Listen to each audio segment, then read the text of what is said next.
வணக்கம். இந்த வீடியோவில் எஸ்பிஐ மே ஃபியூச்சர்ஸ் ட்ரெண்ட் பற்றி மே 18ஆம் தேதி ட்ரெண்ட் எப்படி இருக்க போகுது என்பதை பற்றி இந்த வீடியோவில் பார்க்க போகிறோம். வீடியோ எடுக்கப்பட்ட நேரம் காலை 9 மணி 19 நிமிடம் மே 18, 2026.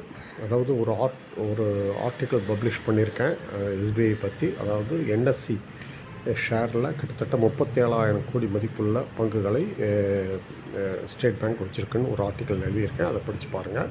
அதற்கான டெக்னிக்கல் பற்றி தான் இப்போ பார்க்க போகிறோம். எஸ்பிஐ ஃபியூச்சர் பற்றி. இது வந்து எஸ்பிஐ மே ஃபியூச்சரை பற்றி. இப்போ இது வந்து இன்ட்ராடேக்கு உண்டான நிலைகள், அதை புரிஞ்சுக்க முதல்ல.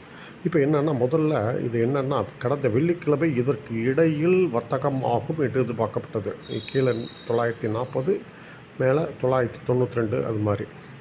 அதுக்கு இடையில் வர்த்தகம் ஆயிருச்சு. அதனால் இப்போ ட்ரெண்டு வந்து 2-வே ட்ரெண்டு அப்படின்னு புரிஞ்சுக்கலாம். சரி, இப்போ 2-வே ட்ரெண்டுங்கும் போது இது என்னென்னா, கீழே இறங்கினால் 947 உடைக்கக்கூடாது. ஆனால் இப்போ இன்றைக்கி இன்ட்ராடே அளவில் உடைச்சிருக்கு. அதனால் இன்ட்ராடே டிக்ளைன் இருக்கலாம். 947 உடைக்காது என்று நான் டெக்னிக்கல் சொல்லிச்சு. இது தொட்டவுடன் மேலே ஏற வாய்ப்பு. சரி, இதற்கு மேலே வர்த்தகமானால் அப் ட்ரெண்டு, அப் டார்கெட் 978, இதை தாண்ட முடியாது என்று சார்ட் சொல்கிறது. தொட்டவுடன் கீழே இறங்க வாய்ப்பு. சரி, 947 உடைக்காது என்று சொல்கின்றனவா? இதை உடைத்தால் என்ன ஆகுது அப்படின்னு பார்த்தீங்கன்னா 932 வரை சரிவு இருக்கும். இந்த நிலைகளுக்கு இடையில் ரீபவுண்ட் இருக்கும் என்று எதிர்பார்க்கப்படுகிறது. அதாவது 932க்கும் 947க்கும் இடையில் ரீபவுண்ட் இருக்கும் என்று எதிர்பார்க்கப்படுகிறது. சரி, இதை கடக்காது என்று சொல்லியிருந்தோம் 978.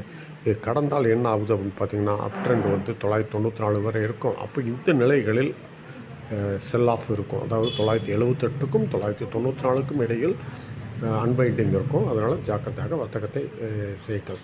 இது வந்து பியூர்லி ஃபார் இன்ட்ராடே ட்ரேடர்ஸ்.